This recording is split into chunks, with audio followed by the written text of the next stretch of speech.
Assalamualaikum warahmatullahi wabarakatuh. Selamat pagi para siswa-siswaku kelas 9. Hari ini Pak Tan di pagi hari ini akan memberikan mata pelajaran PKN, yaitu bab 3 kelas 9 sesi 3. Mohon maaf untuk sesi 2-nya nanti Pak Tan akan berikan lagi karena belum sempat Pak Tan untuk menjelaskan, tapi materinya sudah ada, tinggal menjelaskan. Untuk itu, sesi 3 ini Pak Tan berikan kepada kalian, siswa-siswaku. Sebelum dimulai, kita berdoa terlebih dahulu. Berdoa mulai.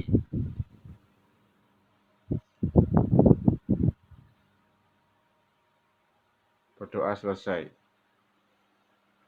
Oke. Bab 3 tentang bentuk dan kedaulatan negara menurut Undang-Undang Negara Republik Indonesia. Menurut Undang-Undang Dasar Negara Republik Indonesia tahun 1945.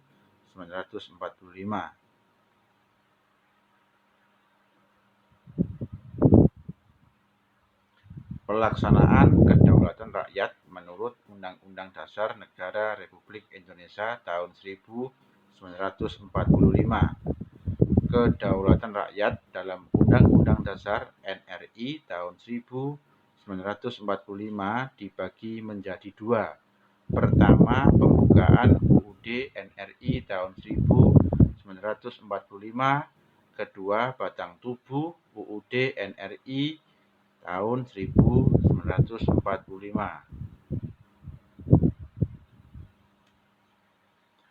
Mengapa kedaulatan rakyat perlu dilaksanakan? Mengapa? Pertama, kepastian hukum. Kedua, perlakuan yang sama. Ketiga, legitimasi demokrasi. Keempat, tuntutan akal budi.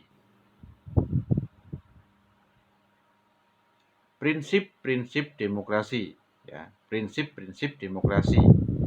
Pertama, pemilik negara adalah rakyat, sehingga rakyat memiliki kekuasaan tertinggi. Kedua, adanya lembaga negara yang berperan sebagai wakil rakyat dalam suatu negara.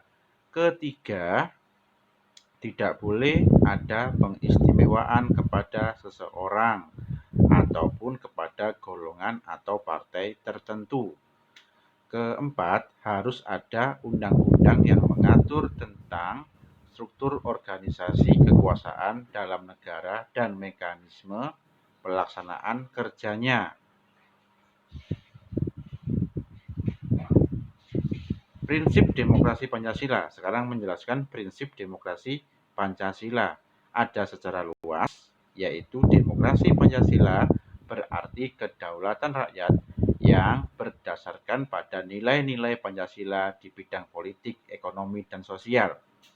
Lanjutnya, secara sempit, demokrasi Pancasila berarti kedaulatan rakyat yang dilaksanakan menurut hikmat kebijaksanaan dalam permusyawaratan perwakilan. Kira-kira termasuk sila keberapa itu? Iya, betul, sila keempat. Ya, lambangnya kepala banteng. Oke.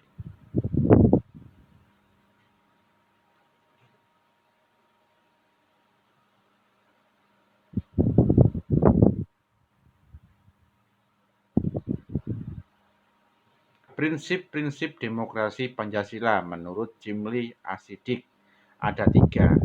Kedaulatan rakyat, kebebasan atau persamaan. Ketiganya pemerintahan yang terbuka dan bertanggung jawab.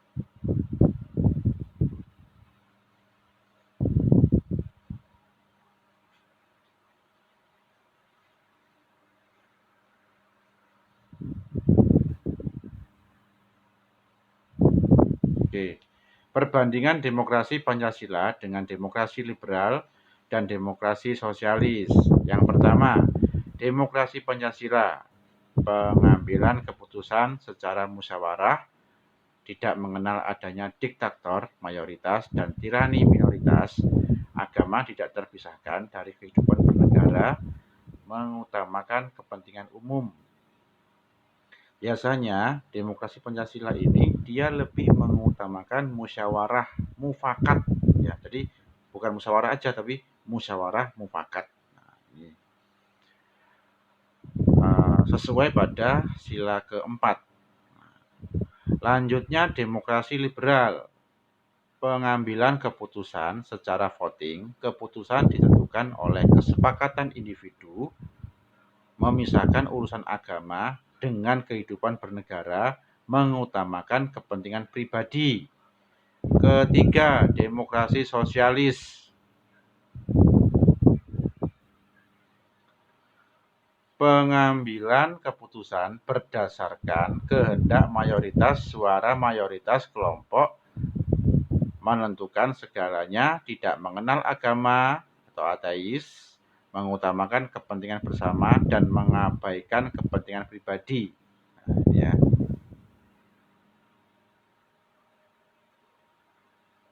Oke. Ya, ini soal-soalnya, silakan kalian dikerjakan, ada 4 soal. Mungkin ada yang ditanyakan, ada yang kurang jelas, bisa nanti di kolom komentar YouTube-nya Pak Tan ya. Jangan lupa meng-subscribe. Ada 4 soal ini, silakan dikerjakan di buku tulis. Yang pertama, negara Indonesia adalah negara yang berdasarkan atas kedaulatan rakyat. Tuliskan landasan hukum negara Indonesia menganut kedaulatan rakyat. Jadi kamu mencari landasan hukumnya. Yang kedua, bagaimana prinsip-prinsip kedaulatan negara Republik Indonesia. Yang ketiga, jelaskan perbandingan demokrasi Pancasila dengan demokrasi liberal dan demokrasi sosialis. Keempat, mengapa kedaulatan rakyat perlu dilaksanakan.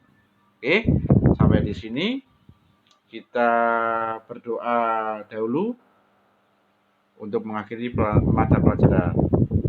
Berdoa mulai. Berdoa selesai. Oke, saya sampaikan terima kasih, semangat pagi, jangan lupa dikerjakan, dikumpulkan, dan dipelajari lagi.